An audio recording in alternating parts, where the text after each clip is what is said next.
This is episode 27 of the Women Inspired Podcast.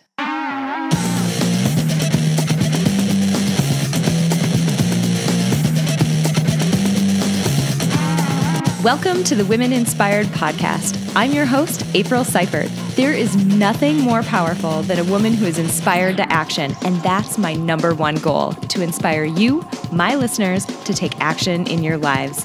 Each week, I get to interview some of the most inspiring women, and I'm bringing those interviews to you. Let's do it. Madison is a 23-year-old living and working in Minneapolis. She works as a mergers and acquisitions consultant full-time, but her side hustle is Minneapolis food.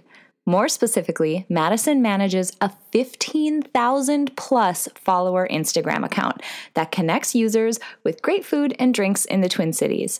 From what started as a mere passion a couple of years ago has now inspired Madison to think of ways to turn it into a revenue-generating side business. Hey guys, I'm so pumped to welcome an amazing woman this week. It is such an exciting honor to be able to welcome Madison to our podcast. She is a phenomenal entrepreneur and just doing some really amazing things, which we're going to get into. But Madison, I'm so excited to welcome you to the podcast. Thanks so much, April, for having me. So I want to get to know you a little bit before we jump into all the phenomenal things that you're doing. So tell us a little bit about yourself. Sure. Yeah. I was born in Minneapolis and I moved around a few times and went to school in Ohio, but moved back here after college. I work downtown Minneapolis now as a consultant at an amazing firm called West Monroe Partners, and I'm in their mergers and acquisitions practice. So I have a very busy job during the week. Several friends that also live in the city and work in the city. So my family is all still here. I really have a lot of loved ones, and there's always a lot going on. Outside of work, I love to travel. So I've been to Europe a couple times, and I'm going back this summer. And on top of that, which is what we're going to hopefully talk more about today, is I love great food, to drink great wine, and just to experience the overall, dining out occasion and experience.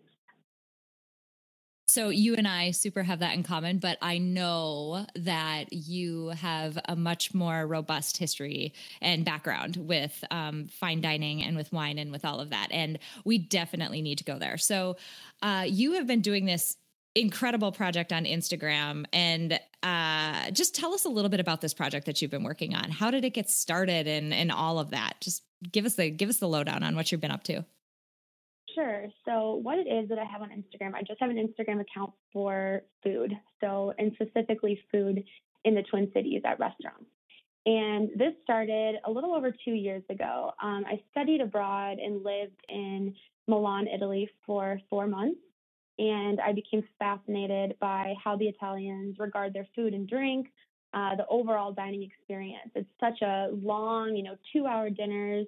They put a lot of thought into it. I have really strong memories, sitting on a patio at Lake Como with my family that came and visited me, drinking wine and talking to the, owner of this tiny restaurant about the mozzarella and where they get the tomatoes and what kind of wine they have. And I just became super fascinated with really digging into the food and where it comes from and making the whole dining experience just amazing.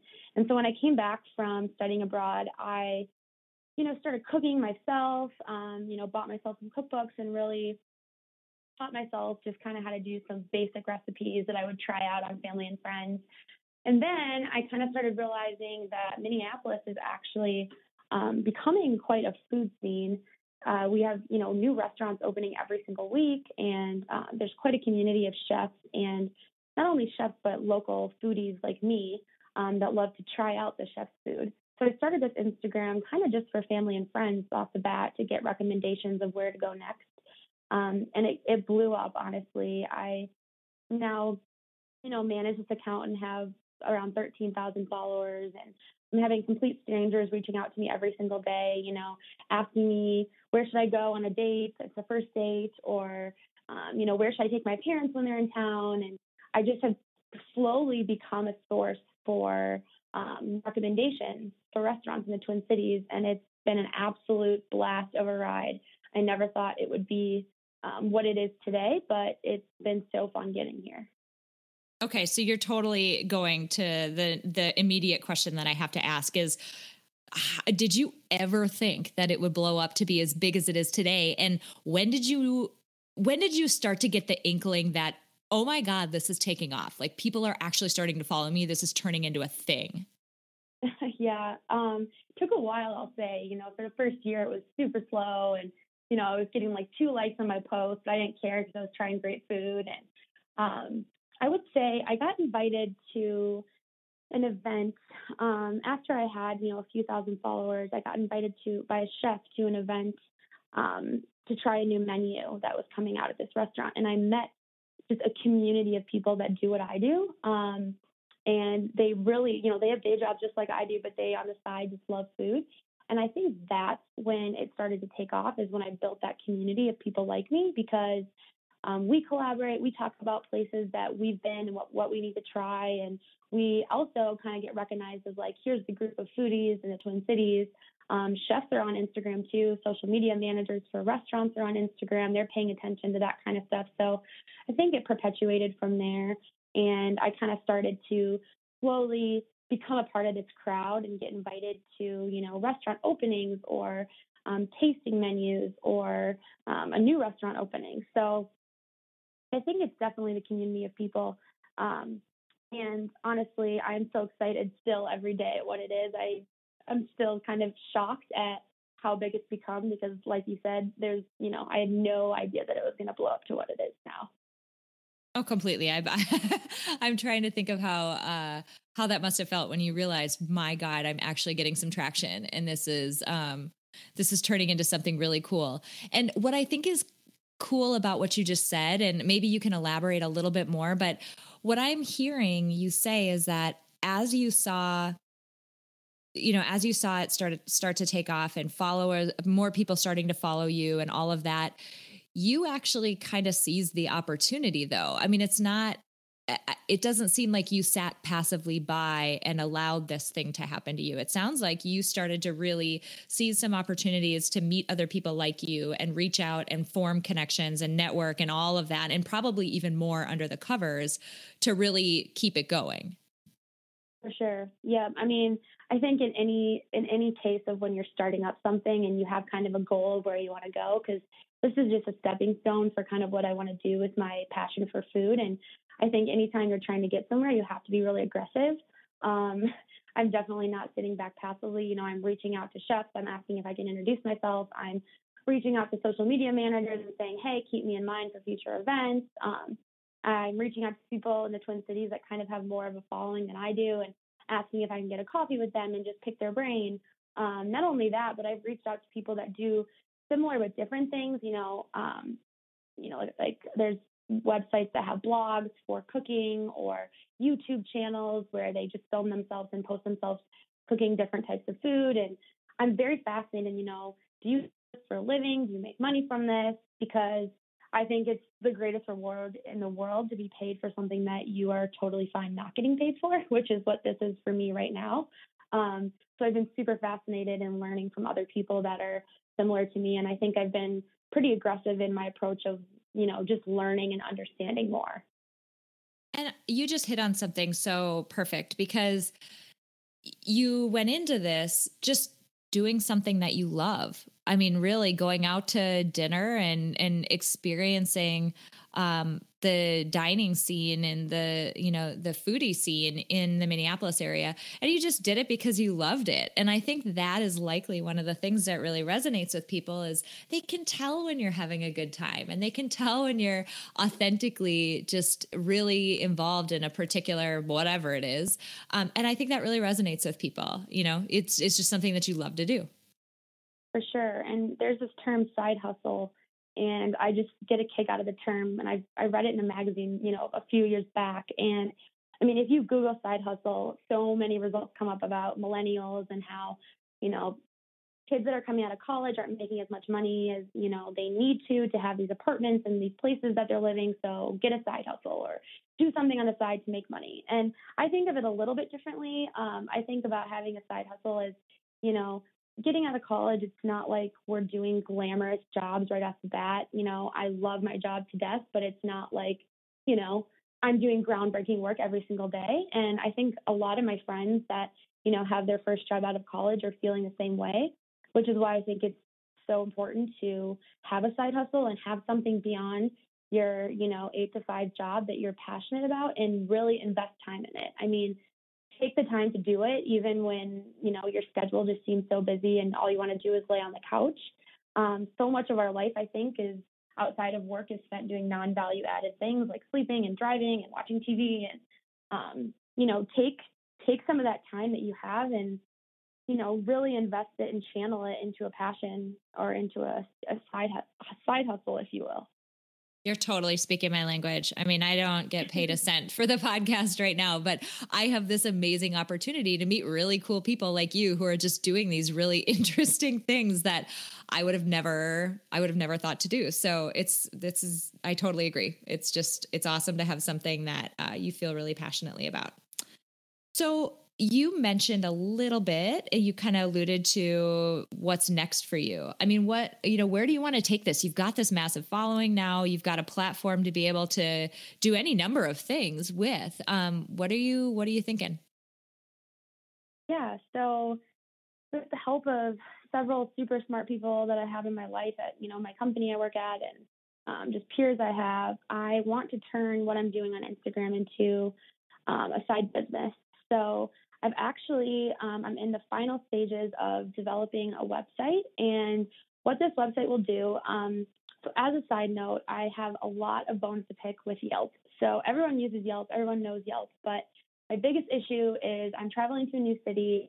I go onto Yelp and I type in, top restaurants in wherever I am, Tampa, Florida, and Burger King pops up or Green Mill pops up because it's all based on user generated content. So the more people that go on there and tell about their amazing dining experience they had at Burger King, the more that's going to pop up on people's feeds. So I find it the Whopper is really good. I mean, it was really good. I've had my 2 a.m. Whoppers, after bar close, but I'm talking about the nice sit down dinner that I want to have with, clients or with people from work. And I find that Yelp is just difficult to manage to figure out, what's reliable and what's actually a great place. And is this actually what I'm looking for? So that's where my idea spurred. So my website is going to be reliable restaurant recommendations for people in the Twin Cities. And it's going to be all occasion based because I have found that people my age and not even my age, people, older than me really value and they care about the overall occasion and the dining experience. So people that are reaching out to me on my Instagram aren't saying, where can I go to get a burger tonight? They're saying, where can I go for brunch this afternoon with my girlfriends? Or how can I impress this foodie that I have in my life? Stuff like that. So my whole concept of my website is driven off of the occasion. So you come to the main page, you pick your occasion, and then from there, there's multiple additional filters that you can add on to that, which, people care about, like reservations or open for lunch and stuff like that. And my hope is that through advertising and through partnering with some chefs and some restaurants in Minneapolis, which I've already started to do and get some buy-in from, that I can kind of turn this into a business on the side and have people in the Twin Cities really recognize me and use this site as a place to get, the perfect recommendation for what their occasion is. I love that you have basically taken what's out there, so Yelp, and figured out where the gap is and where the, I guess, unmet need in what your audience wants to, needs from you and needs from a recommendation site like that. You've basically figured out what's out there and what is still lacking and are, snuggling up right in that gap and in that niche and providing a service that really gets people what they need and what they want. I think that's awesome. For sure. And I have a couple, features beyond what Yelp brings just because I wanted to differentiate myself because obviously Yelp has they have the volume that I don't have. So they have thousands and thousands and thousands of places from, the little mom and pop shop on the corner to the big time restaurants. So I have some things on my site that really set me apart. I'm going to have a blog feature so people can kind of keep up with what I've been doing.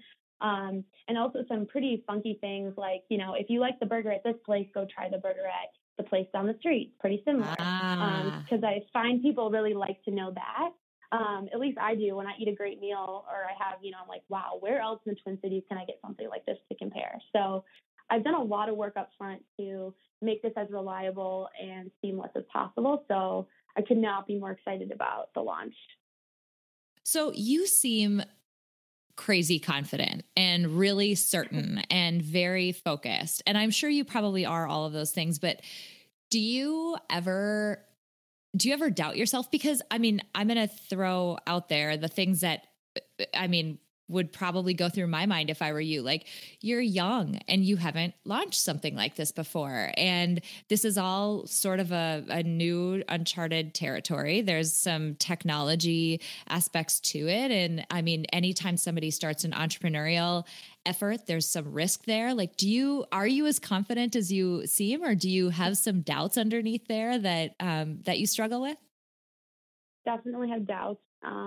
It's funny because when you reached out to me about this opportunity, the first thought that went through my head was like, okay, she does not know I'm 23. Like, she must think that I'm older and that I'm established and I've been in the business world for a long time.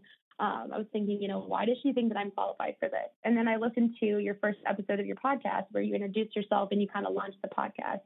And you talked about how so often so many women don't give themselves enough credit, or they find themselves deflecting compliments or accrediting their success to someone else or to luck. And it was just such a slap in the face moment. Like, this is exactly what I just thought. Totally. Listening to the episode helped me frame, what I want to talk to you about today. But in terms of doubting myself, definitely, I think because I'm young is a big thing.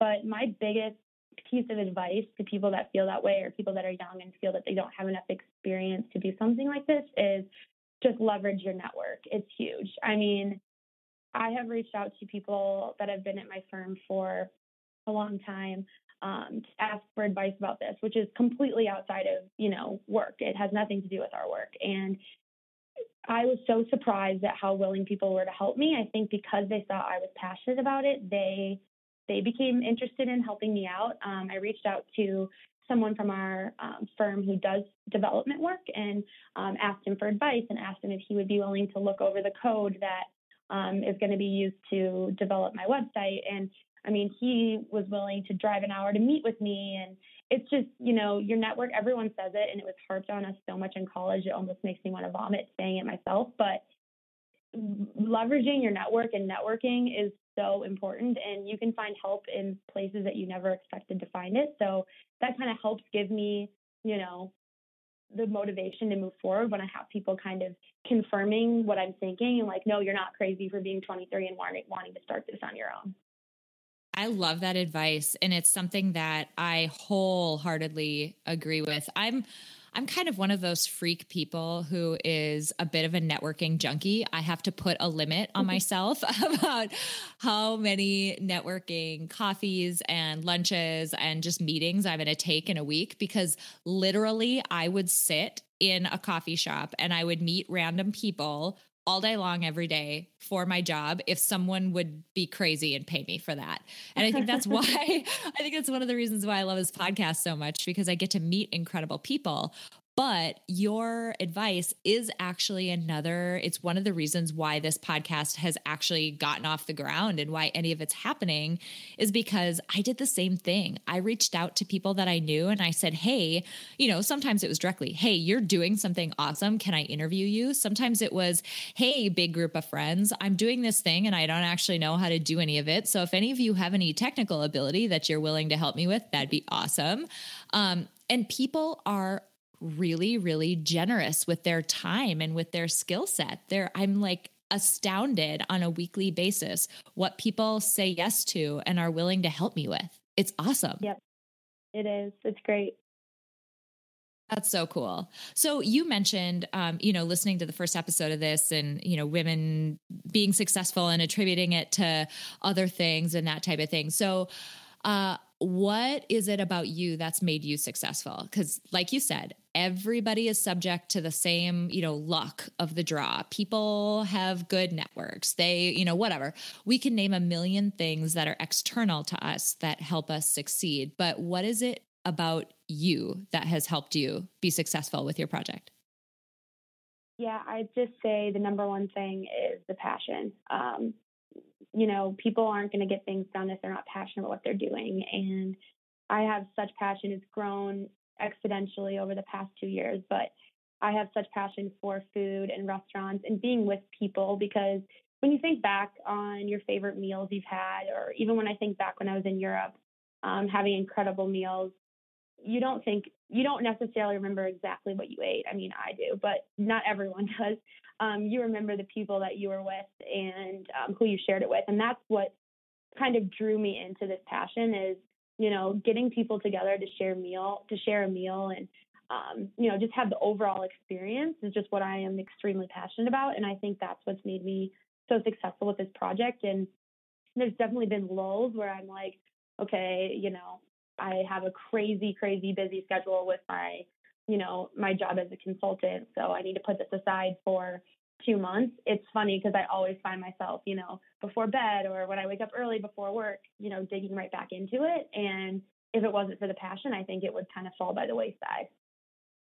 That's a huge marker of something, of you finding something that you love, when it's just naturally starting to fit itself into the cracks of your day and into the little, tiny little moments where you might have 2 minutes here and there. If it starts to infiltrate those, you found something you really love.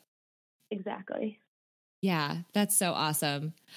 So, you've talked about, launching this website and all of this. Again, it seems like you've just had this meteoric rise. Did you ever hit any roadblocks along the way? Did you ever have just sort of a low point where you're like, I just don't know? I mean, was there ever any of that for you? Oh, for sure. I mean, like I kind of just alluded to before, there's been lulls where I just can't balance everything that I have going on. I feel like I need 10 more hours in each day to get everything done that I would like to get done. But I honestly kind of like the roadblocks. I think they've allowed me to meet a lot of different professionals in the Minneapolis community. I've reached out to people that I think, can help me with a certain thing. And it's kind of been a roadblock in the sense that I was really hoping that person could help me with a certain thing, but then they ended up, that ended up kind of being a dead end. But at the same time, I've networked with someone new and, kind of kept them in my back pocket, and they've been able to keep me in their back pocket for in the future if we ever need something from each other or want to help each other out. It's a new connection. I also just think that, hitting roadblocks just takes me even further than my comfort zone, which is where, the real magic happens. And I've learned a lot, balancing with my full-time job and having these lulls, but I think the long process has made all of it that much more rewarding. Nice. Totally. And what would you, if as you're kind of looking back at everything that has happened, if you had to sort of single one thing out as the, I guess one accomplishment or one point at which it's just a massive success that you really would love to celebrate, what was that? So there is a restaurant in the Twin Cities called Spoon and Stable, which is a very famous restaurant in the Twin Cities. Gavin Kaysen is the head chef. He was in New York for a while, and he decided to come back to Minneapolis and open a spot here. And I have idolized is a strong word, but I have, read books where he's been featured in them. I've learned a lot about his style of cooking and just his hard work and grit, and, read things about his team and how he just treats his team. And I actually met him about a month ago. I was super, super nervous because I normally will introduce myself when I'm at a restaurant, just because I like meeting the chefs and learning from them and hearing about their concept of the restaurant. But I've never, ever done it with Gavin Kaysen because I just get way too nervous. But I actually introduced myself to him, and we ended up having about a 20-minute conversation. And I was able to, relate to what he was talking about and ask really, intelligent questions based on what he was talking about. And I understood, the background and where he's been, what he's done. And whether that's creepy for him or not, that was a moment for me that I was like, okay, I really feel like I at least have one foot into the food community here in Minneapolis. And that just got me really, really excited to think, because it's only growing and there's so much you can dig into and learn. And like I said, new restaurants opening every single week, and just having me be a part of, these events and restaurant openings. I feel like I'm getting to the spot that I never even dreamed I would get to. So that moment definitely for me was like a awestruck, wow, this is so cool that I can do this moment. It's awesome. And I think it's a big testament to you. And it shows that you really have, I mean, you can hang in this arena. Like, you can hang with the best of them and have a great conversation and a really intelligent conversation, and be able to hold your own with some of these people who have been in the industry for a long time, who are very well respected. It's a huge thing to celebrate, to be able to say, like, no, I can walk in and I can have a conversation with dang near anybody in this space. And yep. I'm legit. I'm allowed to be there. We'll see. I don't know if I would go that far. I'd be so embarrassed if he heard me fangirling over it, but yes. Or he can just invite us there and we'll come and have some meatloaf sliders. I'm just saying, the bar menu is amazing. It is amazing. It is really good. I went there for my birthday. I'm going to do one plug for it that I'm not being paid for. Like, literally, it was phenomenal. I went there for my birthday one year, a few years back, and just out of nowhere, it was so sweet of them. They found out that it was my birthday, and out they come walking with this massive thing of cotton candy. I'm at a really nice... Right? I'm at a nice restaurant. I expect it to be stuffy and a little bit more formal. And here comes this amazing, like, puff cloud of sugar. Like, hey, happy birthday. Here's a bunch of sugar. I'm like, yes, that's what I'm saying. Yes, it was amazing. It was some like interesting flavor that wasn't just normal cotton candy. Yeah. That's bring me why I love cotton it. candy. It's very down to earth restaurant. Not too stuffy, like you said. Totally. I totally agree. So on your, just, personally, you as an individual person, what type of people, or maybe it's an individual specific person, but who inspires you? It's definitely a specific type of person. Like I mentioned before, the firm I work for, West Monroe, it's filled with extremely intelligent, driven, passionate people. And I just admire so much people that really put 120% into everything they do. They love to talk about what they do. If you ask them if they have 15 minutes to help you with something that, you think they'd be good at, they drop everything and help you with it. There's someone that actually works in my office. He kind of helped recruit me from Miami, where I went to school. And I honestly was just blown away at the time he takes to, get me accompanied to the new company, just making sure that I felt comfortable, that I was getting put on projects where I felt challenged, that my needs were being listened to. It's honestly just an amazing thing. People that really take the time to think about others and put others first before themselves. Not without going on a tangent, I'm a big fan of servant leadership. I've read quite a few books on that theory of leadership. And I just think people that are that way, they have a lot of good things coming for them. If you take the time to help others grow first, I think it helps propel yourself. I 100% agree. I wrote this post on LinkedIn a while back about networking, as it, to relate back to what we were saying before. And one of the ways that I tend to approach networking and, meeting and staying in contact with people that I've met, quite a while ago, is it's always, how can I provide value? What can I give to that person? And it's not in a creepy way, like, okay, I better give them something because then I can ask them for something. But it really does turn into a really mutual thing, where if I see something that I think might be relevant to somebody that could literally help them out, I feel like it's my duty to make sure, hey, I saw this thing, I was thinking about you. That's literally my only reason for emailing. Hope you're doing well. Here's something that might help you. And it's amazing what that can turn into. Yep. And it feels good to know when someone's reaching out that they're not just trying to get something from you. It really leads to that mutual beneficial relationship, because you don't feel like whenever you're talking to them, they're just trying to figure out how you can help them. Totally. All right. As we're wrapping up today, random questions. Where are you eating next, do you think? Oh, good question. I am going Tonight, actually, I'm going to a new place that opened up downtown called the Hennepin Steam Room. I haven't been there yet, but I'm going there for cocktails. And tomorrow, I'm going to brunch at Cafe Alma. So restaurant Alma. Yeah, have you been? Yes, so good. I've been once, but I've only had like their pastries and coffee. So I'm actually going to do the sit down brunch, and I'm so excited. I love the atmosphere in there.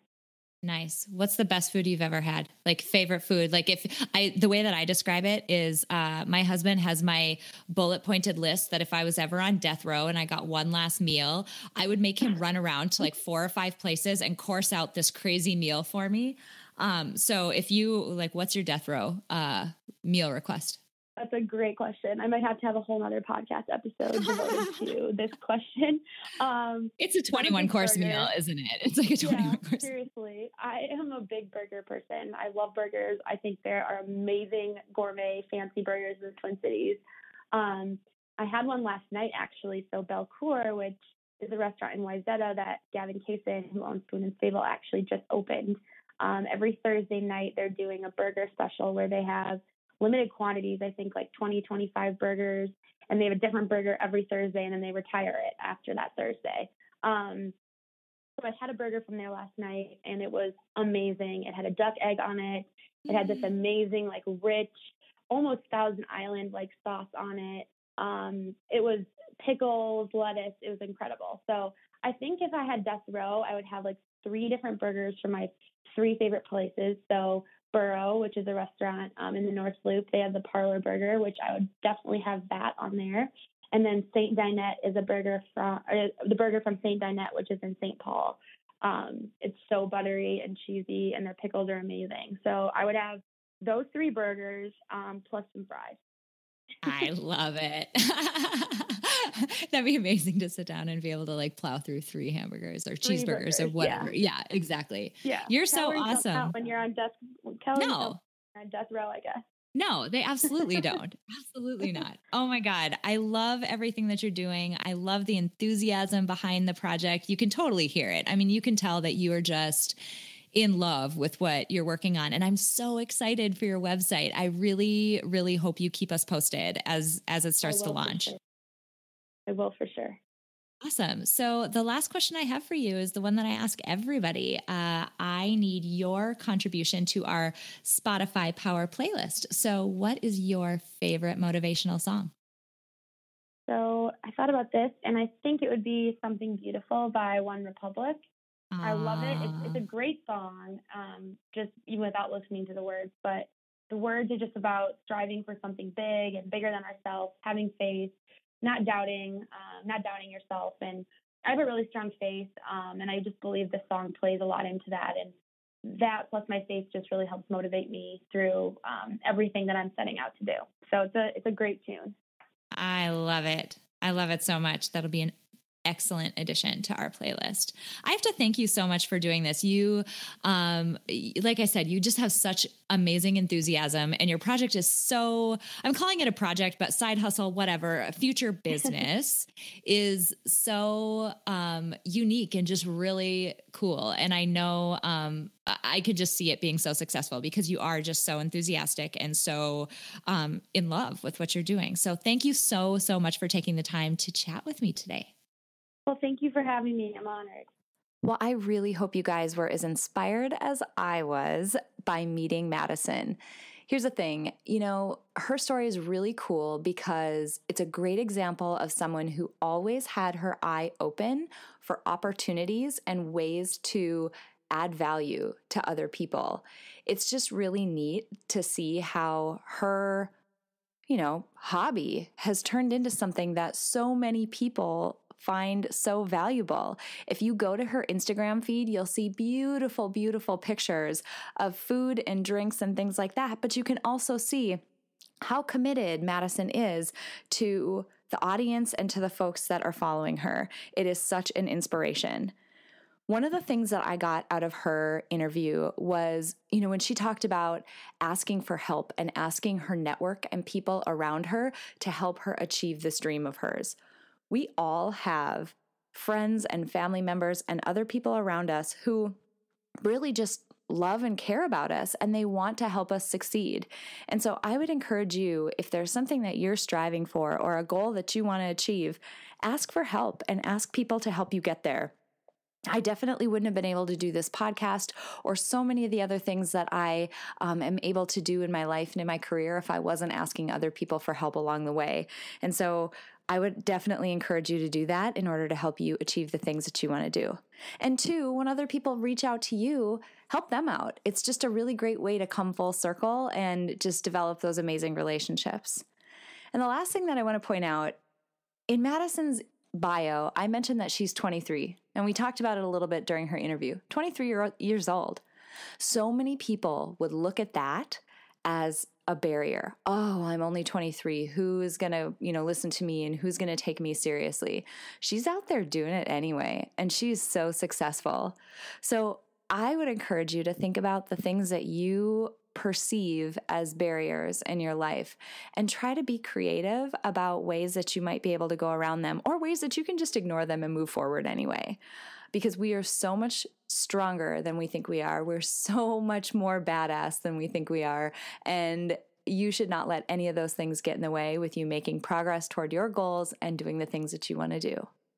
Thank you so, so much for tuning in this week. I really appreciate every single time somebody downloads an episode and listens to it. It's just really heartwarming to know that there are actually people out there who are listening to this. So I really appreciate it. And if you are loving this, please stop over to iTunes and leave me a review or a rating. It really helps me get my episodes out there and helps other people find this podcast when they're searching for content just like this. Until next time, have an inspiring week.